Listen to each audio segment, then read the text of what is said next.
अस्सलाम वालेकुम, hi this is मो। इन दिस वीडियो हम लोग बात करने वाले हैं functional comparison between haemoglobin and myoglobin के बारे में। So basically as we know कि हमारी प्रोटीन की बायोकेमिस्ट्री सीरीज चल रही थी जिसमें हम लोग डिफरेंट किस्म के प्रोटीन टॉपिक्स को डिस्कस कर रहे थे और आज हमारी उसी सीरीज की एक वीडियो है which is functional comparison between haemoglobin and myoglobin. If you are following this series तो आप लोगों ने देखा होगा कि पिछली दो वीडियोज में हम लोगों ने first of all we discuss myoglobin structurally, ठीक है, और फिर हम लोगों ने हीमोग्लोबिन को भी स्ट्रक्चरली डिस्कस किया और हम लोगों ने ये कहा था कि फंक्शनली इन दोनों को हम लोग सेपरेट वीडियो में एक साथ डिस्कस करेंगे। बिकॉज अगर हम याद रखेगा कि किसी चीज़ को भी कंपैरेटिवली समझने की कोशिश करते हैं तो वो चीज़ बहुत ज़्यादा आसान हो जाती है बनिस्बत इसके कि आप उसको एक सिंगल आउट करके स्टडी करें। तो आइए बगैर किसी देर के डिस्कशन को स्टार्ट करते हैं, लेकिन पहले इनका थोड़ा सा इंट्रोडक्शन कि हीमोग्लोबिन एंड मायोग्लोबिन होते क्या हैं ताकि आपको इनका फंक्शन का थोड़ा सा पर्सपेक्टिव मिल जाए। उसके बाद हम लोग इनके कुछ स्ट्रक्चर्स को डिस्कस करेंगे कि ये जो स्ट्रक्चर्स हैं ये ऐसे ही क्यों हैं, वैसे क्यों नहीं हो सकते, मतलब कि कुछ खास किस्म की डिस्कशन है जो कि थ्रू आउट हम लोग डिस्कस करेंगे। तो आइए फर्स्ट ऑफ ऑल इसको इंट्रोड्यूस करते हैं। So first of all haemoglobin ना, हीमोग्लोबिन पहले तो इसकी ज़रूरत ही क्यों पड़ी हीमोग्लोबिन और मायोग्लोबिन की। हीमोग्लोबिन इज़ मोस्ट इंपॉर्टेंट, मतलब कि ये ज़्यादा इंपॉर्टेंट है बनस्बत इसके। आपको पता है कि जितने भी लिविंग ऑर्गेनिजम्स होते हैं उनको लाइफ को कंसिस्ट करने के लिए या फिर लाइफ को आगे बढ़ाने के लिए या सर्वाइव करने के लिए उन्हें ऑक्सीजन की रिक्वायरमेंट होती है। ऑक्सीजन रिक्वायरमेंट ऐसा ही है ना, because every living organism needs energy which is in the form of ATP. और ये एटीपी कहाँ से आती है? जब आपके पास ग्लूकोज रिएक्ट करता है ऑक्सीजन के साथ, एग्जैक्टली जिसको आप लोग रिस्पायरेशन का प्रोसेस कहते हैं, और बनता है कार्बन डाइऑक्साइड प्लस H2O और रिलीज होती है बहुत बहुत सारी energy. del H positive, sorry negative, negative means the release ना, del H नेगेटिव। तो यानी बहुत बहुत सारी एनर्जी जो है वो रिलीज होती है और वो जो एनर्जी रिलीज होती है वो हम लोग एटीपी की फॉर्म में स्टोर कर लेते हैं और इसको हम लोग लेटर ऑन एटीपी में कन्वर्ट करते हैं, एटीपी प्लस इनऑर्गेनिक फॉस्फेट, और यहाँ से हमें बहुत बहुत सारी क्या मिलती है, एग्जैक्टली एनर्जी। और यही एनर्जी लिविंग ऑर्गेनिज्म अपने लाइफ सिस्टम को कैरी आउट करने के लिए यूज़ करते हैं। लेकिन एक प्रॉब्लम है, प्रॉब्लम ये है कि for example let's say unicellular के लिए तो ये बहुत सिंपल था कि उसके एनवायरनमेंट में ऑक्सीजन थी, उसको सिर्फ सेल मेम्ब्रेन से पास ऑन करनी थी और इनसाइड वो ऑक्सीजन आ जानी थी और वो लिविंग ऑर्गेनिज्म को उसका कोई मसला नहीं था कि ऑक्सीजन उसको कैसे मिलेगी, वो अंदर कैसे लेके आएगा, नॉट इशू।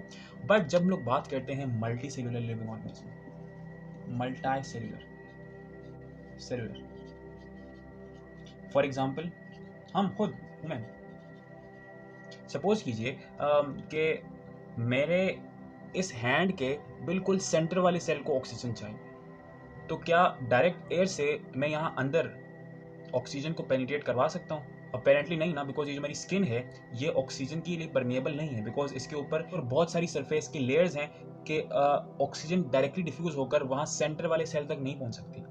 ये तो कुछ भी नहीं है कि आपको पता है कि आपकी बॉडी के अंदर कितने सारे जो कि डीप इनसाइड द सेल्स होते हैं, फॉर एग्जांपल आपके इंटेस्टाइन के सेल्स, फॉर एग्जांपल आपके हार्ट मसल्स, फॉर एग्जांपल आपके अदर ऑर्गन्स के सेल्स जो कि आपकी बॉडी के बहुत अंदर प्रेजेंट है, वहाँ पर ऑक्सीजन का डायरेक्ट डिफ्यूज होना इम्पॉसिबल है।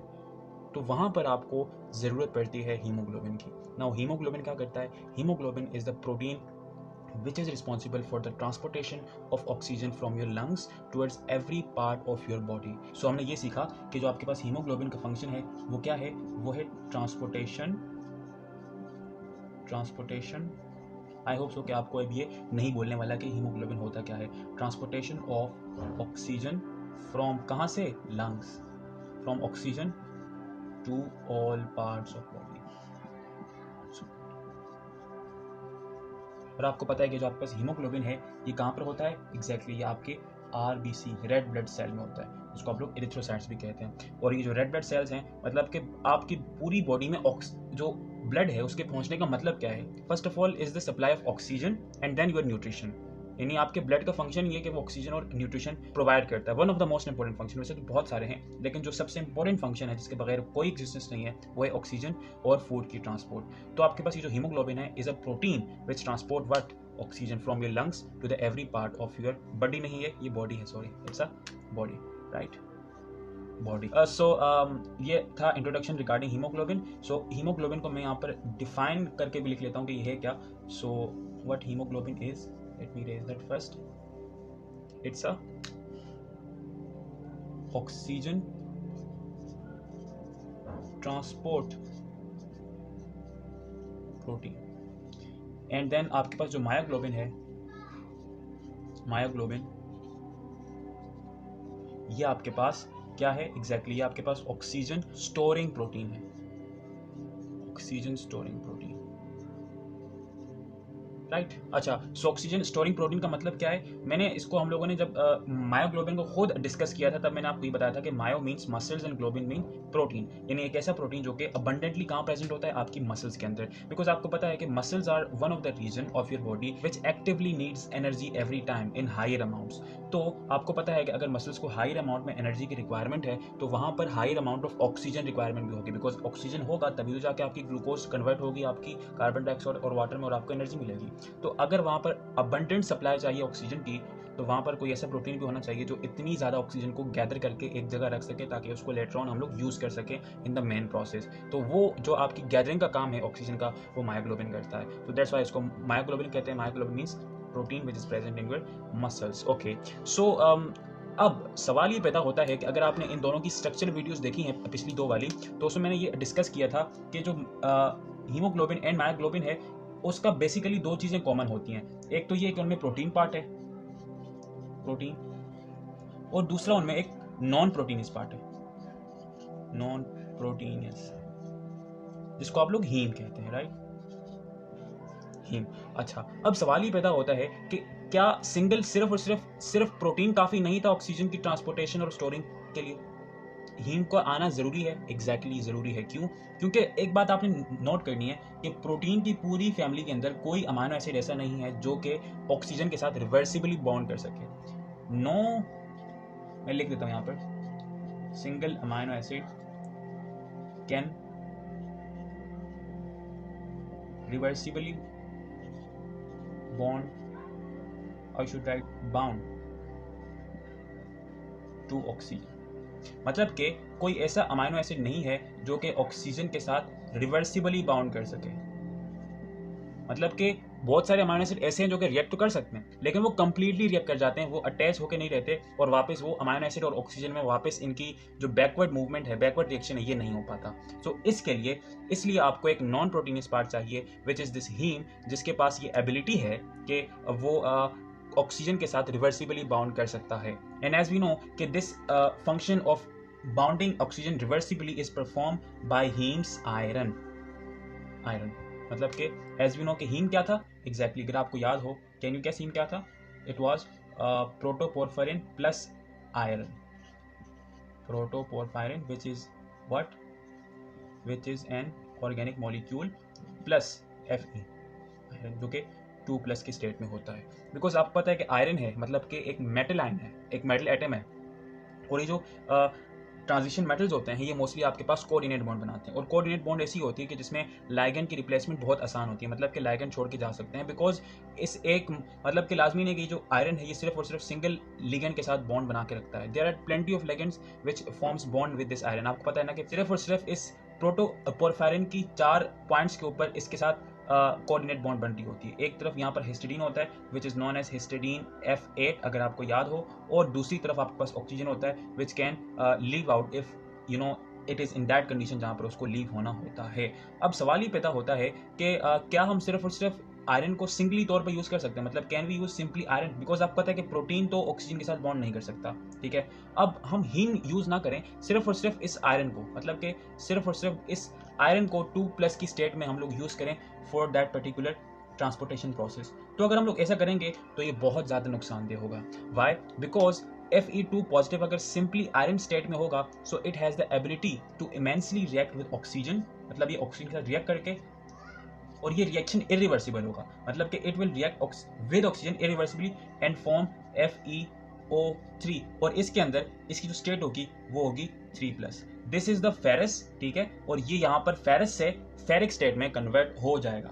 और ये जो है, ये जो कंपाउंड है जिसको आप लोग नॉर्मली रस्ट के नाम से जानते हैं, जंग, यू नो मेटल्स को यानी आयरन को अक्सर जंग लग जाता है, तो वो जंग क्या है? वो जंग यही रिएक्शन होता है, मतलब कि 3 atoms of oxygen comes and reacts with this iron to form this FeO3, और ये जो सब्सटेंस है it is very very much harmful for macromolecules, मतलब ये मैक्रोमोलिक्यूल के साथ such as protein, such as carbohydrate, such as your DNA, the most important thing, वहाँ पर ये it can cause mutation also, मतलब कि म्यूटेशन भी कॉज कर सकता है, DNA म्यूटेशन, मतलब कि ये जो आपके पास मैक्रोमोलिक्यूल होते हैं which is mostly protein, carbohydrates, DNA वगैरह, उसके साथ ये कंपाउंड रिएक्ट करके उनको नुकसान पहुंचा सकता है। और ख़ास तौर पे अगर उसने डीएनए के साथ रिएक्ट किया तो आपको पता है कि डीएनए के साथ रिएक्शन करना मतलब कि इसमें म्यूटेशन कॉज करना, और जब म्यूटेशन होगी तो ऑफ कोर्स बहुत ज़्यादा चांसेस हैं कि वो सेल कार्सिनोजेनिक हो सकता है, और अगर कार्सिनोजेनिक होगा तो आपको आगे पता है कि जब आपकी बॉडी में कैंसर बनता है तो फिर क्या होता है। सो मतलब ये कि यू कैन नॉट यूज़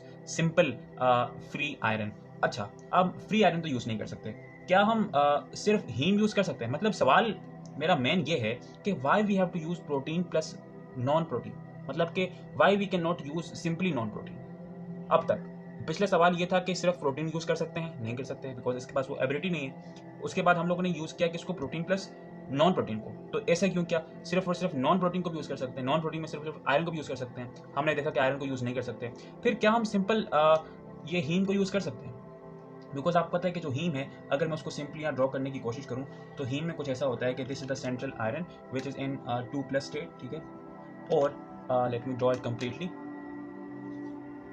और ये जो आयरन है ये चार तरफ यहाँ पर आपके पास बॉन्ड होता है विद दिस प्रोटोपोरफायरिन। यहाँ पर मैं बिल्कुल रफली ड्रॉ करूँगा बिकॉज स्ट्रिक्टली ड्रॉ करना इतना नेसेसरी नहीं है। मतलब कि this iron form 6 coordinate bond, 4 इस प्रोटोपोरफायरिन के साथ। ये जो बॉक्स है it is that particular organic molecule. और अगर 4 यहाँ बने तो आपको पता है कि जो 2 होते हैं वो with respect to this plane 90 degree angle पे होते हैं। मतलब कि एक के नीचे होगा, नीचे इस तरफ, ठीक है, राइट देयर, और एक यहाँ ऊपर इस तरफ, ऊपर की तरफ होगा। मतलब कि ये एक प्लेन है, राइट, प्लेन के ऊपर 4 कोऑर्डिनेट बॉन्ड्स हैं और 1 इज देयर, 1 इज देयर। तो मतलब अगर सिंपल हीम लिया जाए तो वो कुछ इस तरह से होगा, यानी कि it can react with oxygen from 2 side, one from below the plane, नीचे से, और ऊपर से।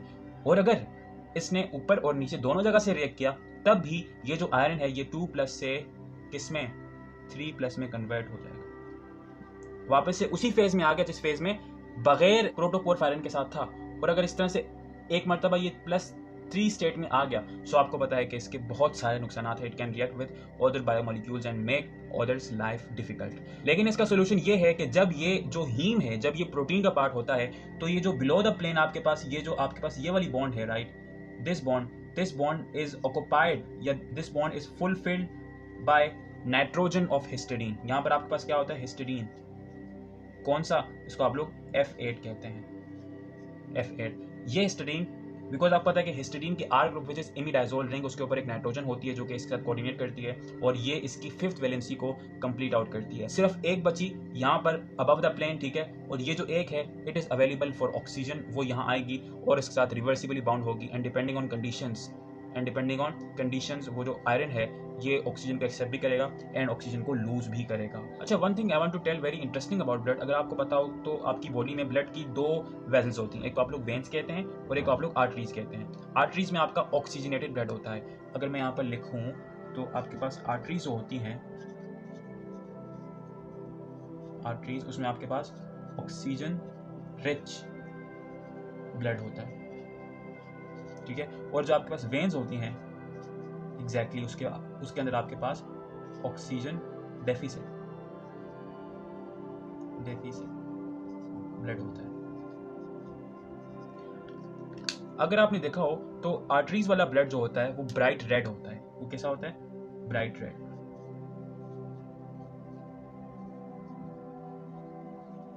राइट। और जो आपके पास वेन्स वाला ब्लड होता है वो आपके पास डार्क पर्पल होता है।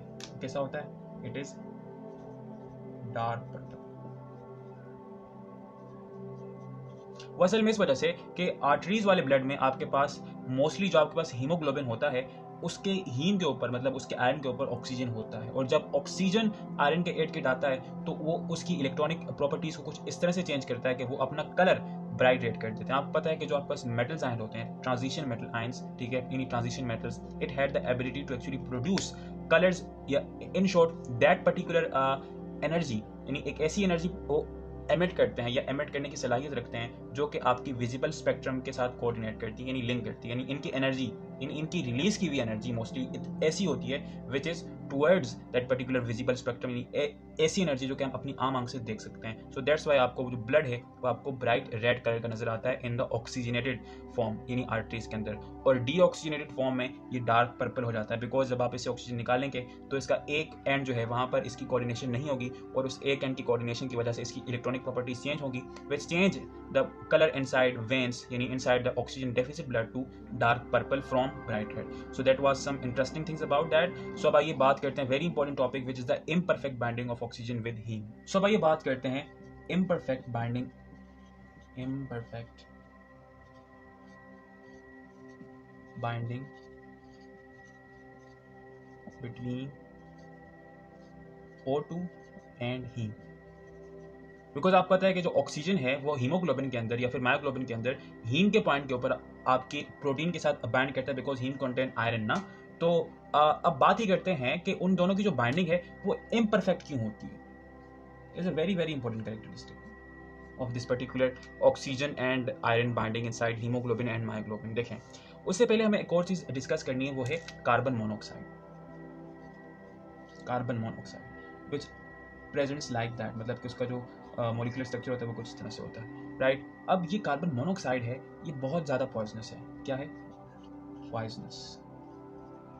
क्यों? क्योंकि मोस्टली ऐसा होता है कि जो कार्बन मोनोऑक्साइड है ये आपके लिविंग सिस्टम में ऐसी जगह पर बहुत सारे लिगेंड्स को रिप्लेस कर देती है because it's a very very strong ligand, बहुत ज़्यादा स्ट्रॉन्ग लिगेंड है। मतलब जहाँ पर कोऑर्डिनेट बॉन्ड बनना होता है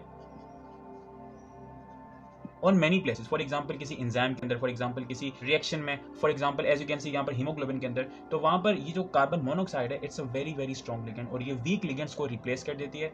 और इसका अपना कोई रोल नहीं है, लेकिन ये जो जिसका रोल होता है उसको उसका रोल परफॉर्म नहीं करने देती। For example in case of this haemoglobin, ये कार्बन मोनोऑक्साइड अगर हाई कंसंट्रेशन के अंदर हो तो ये आपके ऑक्सीजन को रिप्लेस करती है, यानी आपकी जो हीमोग्लोबिन का फंक्शन है जो ट्रांसपोर्ट ऑक्सीजन वो नहीं हो पाता बिकॉज ऑक्सीजन को रिप्लेस कर देती है and attach itself with the haem.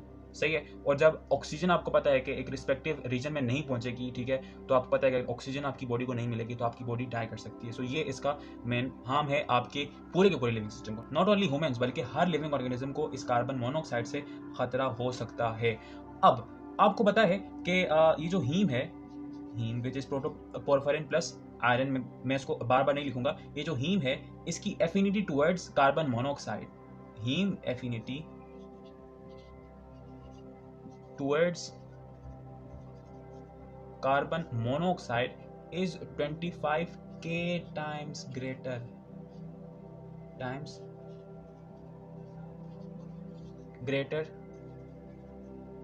than oxygen।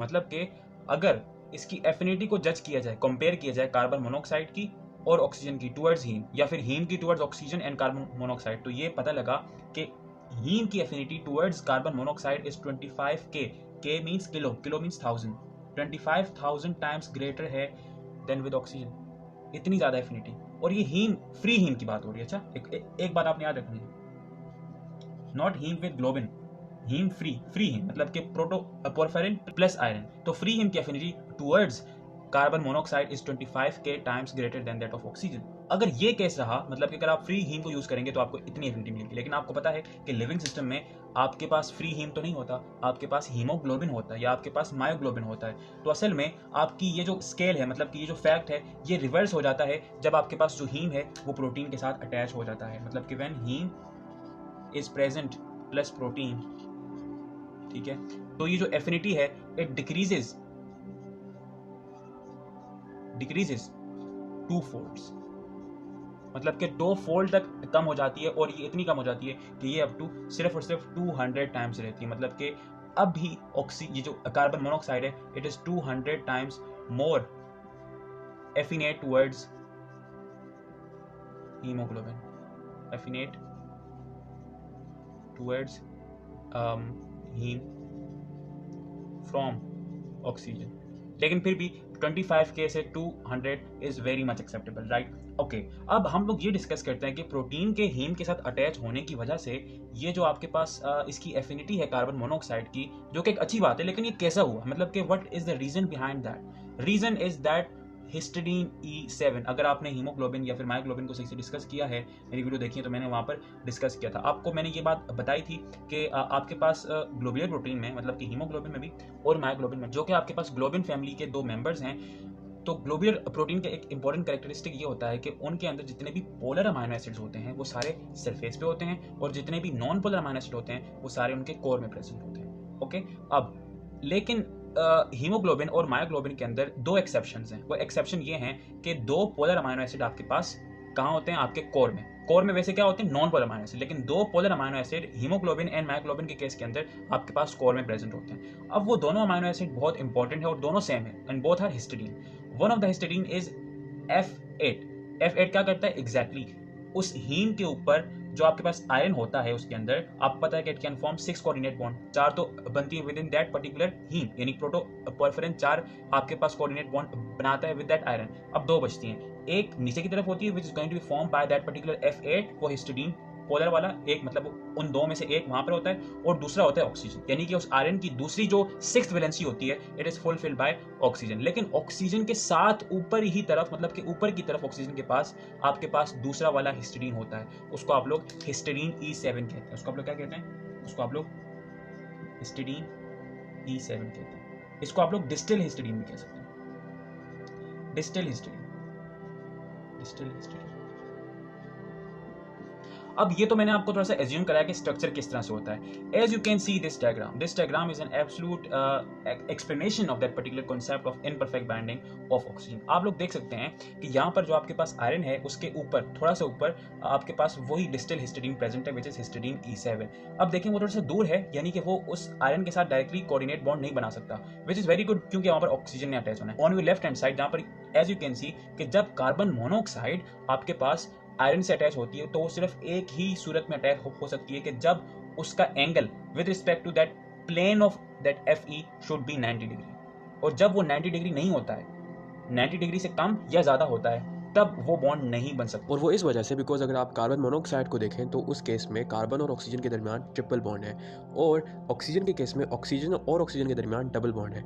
If you have little bit knowledge regarding organic chemistry तो आपको पता होगा कि जब कार्बन जो है वो एक तरफ ट्रिपल बॉन्ड बनाता है तो वो दूसरी तरफ हमेशा से जब बॉन्ड बनाएगा तो उस बॉन्ड का जो बॉन्ड एंगल है वो हमेशा से 180 डिग्री रहेगा, यानी कि in this case carbon monoxide is going to form the coordinate bond, और उस कोऑर्डिनेट बॉन्ड का जो बॉन्ड एंगल है इट शुड बी 90 डिग्री, और अगर 90 डिग्री से हल्का सा वो कम या ज़्यादा होता है तो उसकी वजह से वो जो कोऑर्डिनेट बॉन्ड है in between carbon monoxide and iron it's going to be unstable और वो बॉन्ड टूट जाएगी। मतलब कि जब कभी भी जो आपके पास कार्बन मोनोऑक्साइड है ये 90 डिग्री के एंगल पे होगी with that particular plane of iron, तो वब जो है इसकी एफिनिटी कितनी होगी? 25,000 टाइम। लेकिन जब इसका एंगल बनेगा तो इसकी affinity with that particular iron decrease from 25,000 to 200। इस डायग्राम में आप लोग देख सकते हैं कि जब वो ऑक्सीजन एक एंगल के साथ भी अटैच होता है तो वो एंगल ऑक्सीजन हिस्टिडीन E7 के साथ एक हाइड्रोजन बॉन्ड बना रहा है। बिकॉज याद रखें कि carbon can not form hydrogen bond because उसके पास लोन पेयर नहीं है, लेकिन ऑक्सीजन के पास लोन पेयर है। That is the reason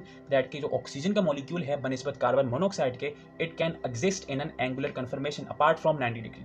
90 degree में भी ये आपके पास आयरन के ऊपर अटैच हो सकता है, और ये किसी एंगल के साथ भी, angle will be less than और greater than 90 degree, it's up to you, जो भी आपके पास। लेकिन शर्त यह है कि जो एंगल है वो एंगल स्टेबल होना चाहिए। किससे? कि वहां पर एक हाइड्रोजन बॉन्ड बने जो कि उस एंगल ऑक्सीजन को आपके पास स्टेबल रखे।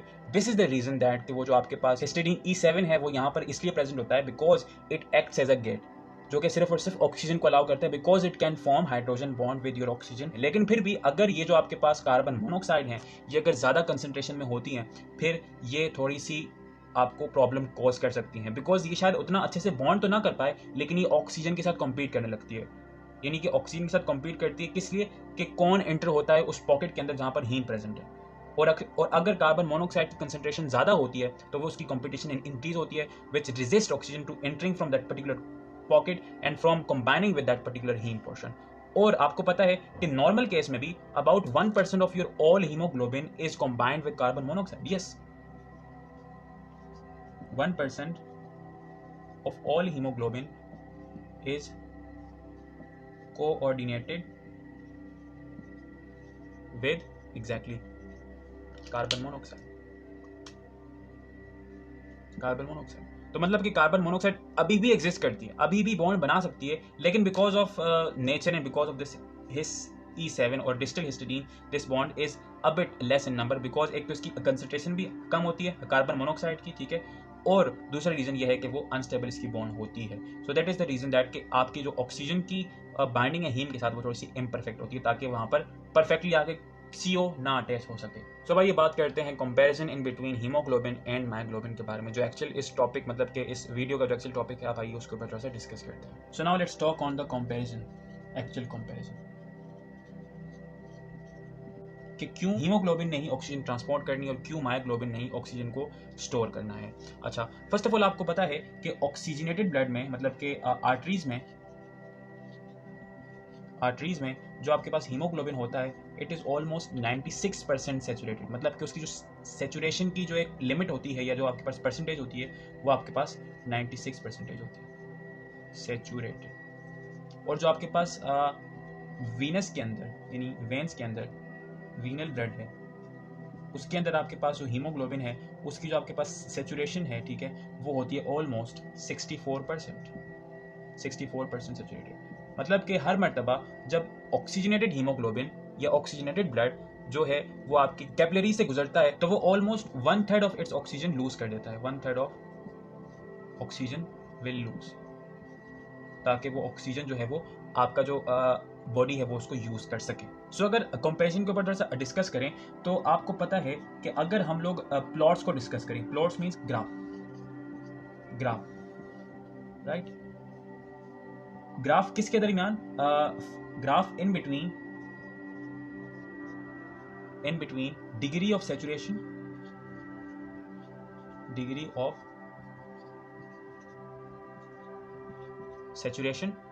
And partial pressure of oxygen, मतलब कि कितने ऑक्सीजन, मतलब कि आप पार्शियल प्रेशर यानी ऑक्सीजन का पार्शियल प्रेशर या इन शॉर्ट ऑक्सीजन की कंसंट्रेशन आप कितनी रखते हैं और उससे किसी प्रोटीन की जो सैचुरेशन है उसकी डिग्री के ऊपर कितना इफेक्ट पड़ता है। अच्छा, सो फर्स्ट ऑफ ऑल अगर बात करें मायोग्लोबिन के बारे में, मायोग्लोबिन Mg राइट, तो इसका जो प्लॉट है वो होता है हाइपरबोलिक।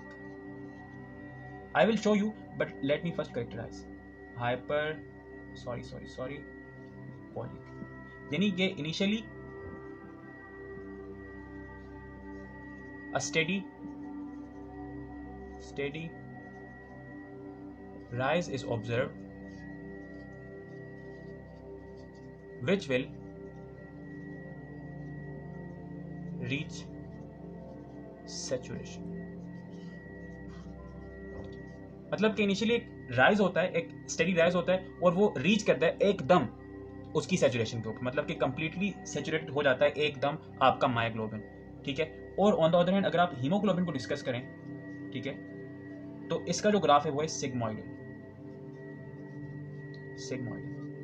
यानी एस शेप का होता है, S shape. I will show you the graph but first of all let me characterize it, दोनों को मैं कंपेयर करके दिखाऊंगा। तो इसमें ऐसा होता है कि इनिशियली जो होता है, मतलब कि जो इनिशियल फेज होता है इस ग्राफ के, उसमें आप लोग ये देखेंगे कि अ लेबर्ड बाइंडिंग इज ऑब्जर्व, मतलब कि बहुत मुश्किल से ऑक्सीजन बाइंड करेगा, मतलब कि उसकी एफिनिटी बहुत कम आपको मिलेगी, अ लेबर्ड बाइंडिंग,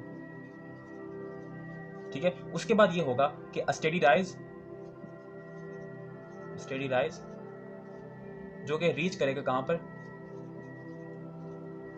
सैचुरेशन के ऊपर। Let me show you the graph. As you can see कि ये आपके पास एक ही ग्राफ के अंदर मैंने दोनों को मतलब कि मायोग्लोबिन को और हीमोग्लोबिन की जो आपके पास कर्व है उसको मैंने फाइंड करके आपके सामने आपको ऑब्जर्व कराने के लिए किया। तो एज यू कैन सी कि आप मायोग्लोबिन को देखें तो उसमें एक स्टेडी राइज है, मतलब अचानक से ऑक्सीजन का जो बाइंडिंग है यानी ऑक्सीजन की जो सैचुरेशन है ऑन मायोग्लोबिन वो बहुत तेजी से बढ़ती है, वो एकदम जाकर सैचुरेशन को हिट कर देती है। सैचुरेशन मतलब कि जहां पर कंप्लीटली जो आपके पास मायोग्लोबिन होता है वो ऑक्सीजन उसका मतलब कि जितना मायोग्लोबिन था वो सारे के साथ ऑक्सीजन आपकी बाइंड कर चुकी है। It is known as saturation, मतलब कि जितनी भी बाइंडिंग साइट थी वो सब ऑक्युपाइड है, इट इज सैचुरेटेड, ठीक है। लेकिन अगर आप हीमोग्लोबिन को देखें तो इनिशियली आपको एक लेबर्ड बाइंडिंग, मतलब कि जो आपके पास डिग्री ऑफ सैचुरेशन है वो थोड़ी सी आपको कम देखने को मिलती है, लेकिन as soon as a point hits वहां पर एक हल्का सा स्टेडी राइज होता है और वो जो स्टेडी राइज है वो सीधा का सीधा जाता है और आपकी सैचुरेशन को वो भी हिट कर जाता है। लेकिन इन दोनों ग्राफ्स में आपको ये फर्क देखने को मिलता है कि जो आपके पास मायोग्लोबिन है वो कम प्रेशर के ऊपर ही अपनी सैचुरेशन को रीच कर जाता है और जो आपके पास हीमोग्लोबिन है it takes a little bit of pressure to reach its saturation. मतलब कि इनिशियली आप लोग इसके हीमोग्लोबिन के खास तौर पे कर्व से ये कह सकते हैं कि जो आपके पास हीमोग्लोबिन की बाइंडिंग है इसमें ऐसा होता है कि the binding of first oxygen is very laboured, but as soon as the first bind वो दूसरे, तीसरे और चौथे ऑक्सीजन की बाइंडिंग को फेवरेबल कर देती है या फिर इन शॉर्ट बहुत आसान कर देती है। मीन्स दैट कि इस Hg के केस के अंदर, let me right with different colour ताकि आपको थोड़ा सा ऑब्जर्व करने में आसानी हो। इस Hg के केस के अंदर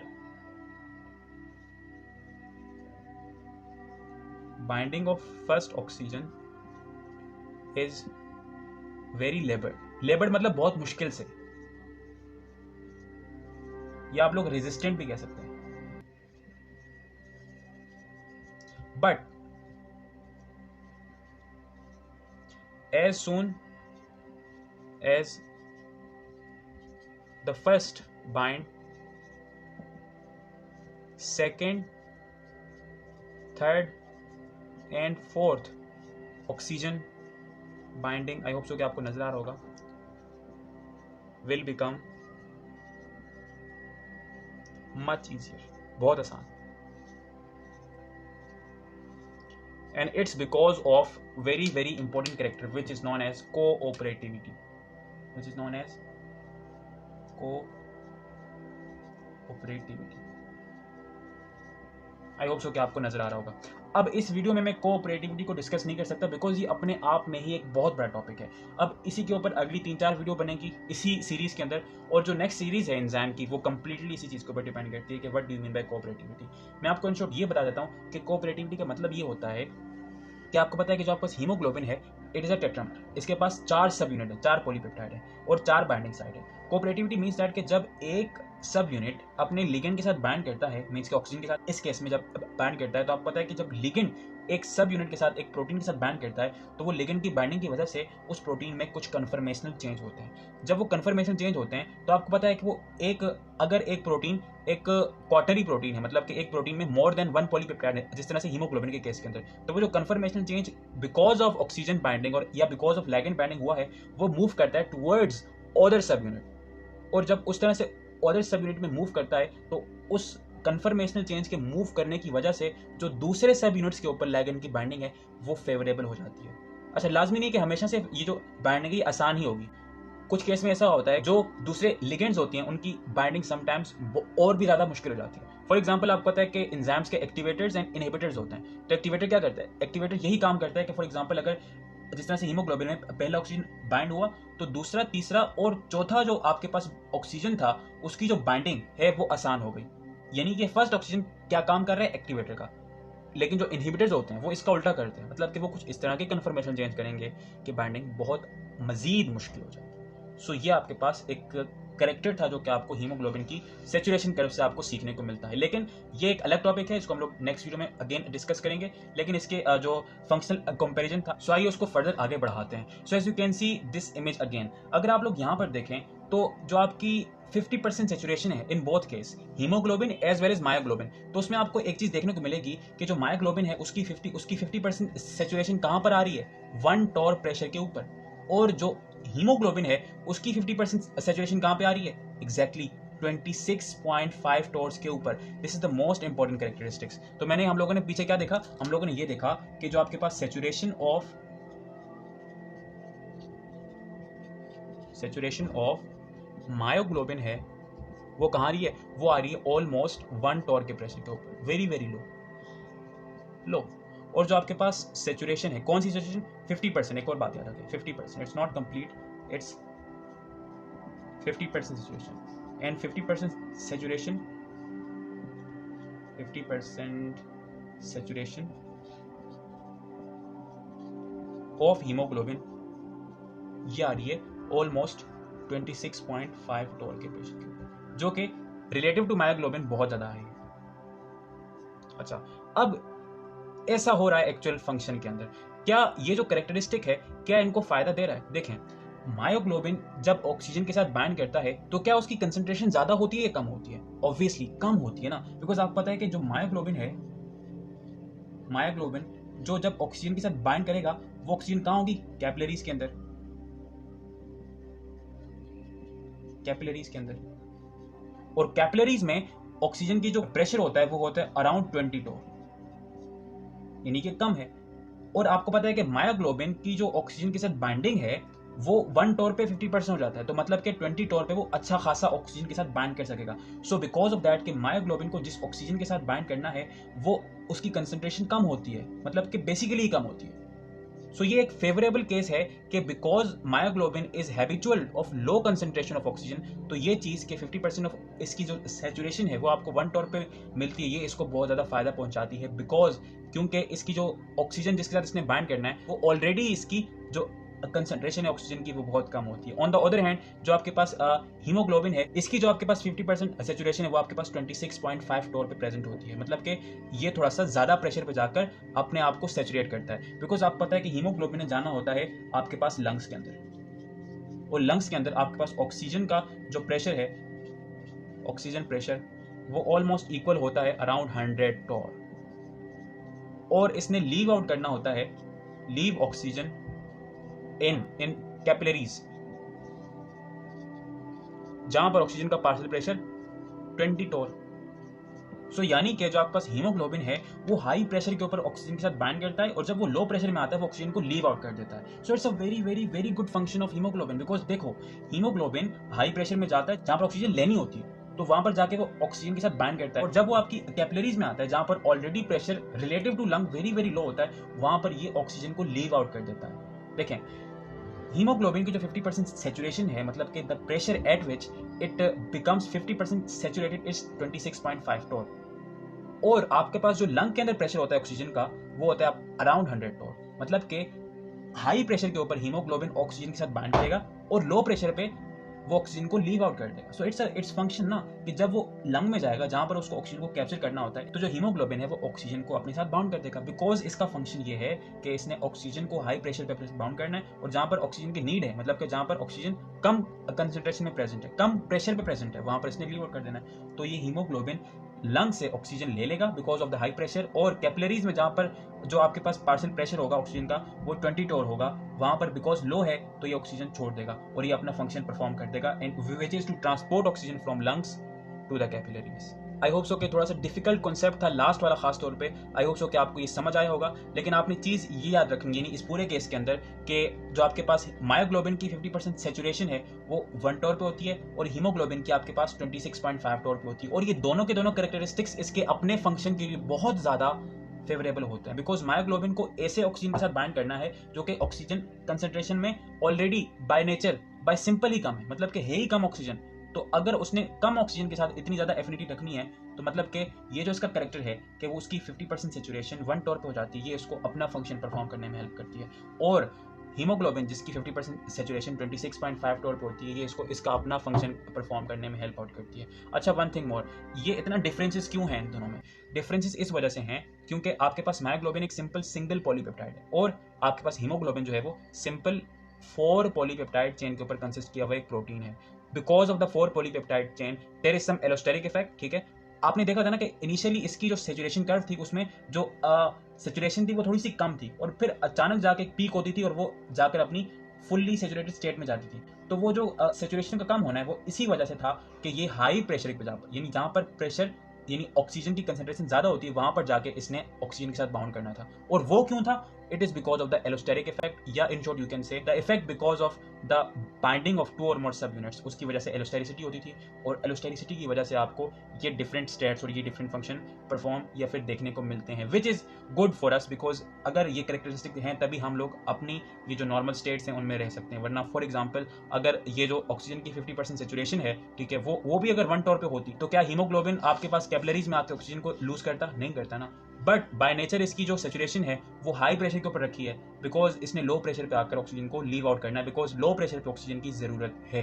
आई होप सो कि थोड़ा सा डिफिकल्ट कॉन्सेप्ट था, लेकिन अभी भी आपको अगर इसकी समझ नहीं आ रही या I am unable to make you understand, so please please please let me know. There is nothing for me, मतलब कि कुछ नहीं है, मैं एक और वीडियो इसके ऊपर बना दूंगा। व्हाट डज मैटर इज कि आपको समझ आना चाहिए, बट अगर आपको समझ आया so all thumbs up, very very good. Thank you so much for watching, that was it with this video.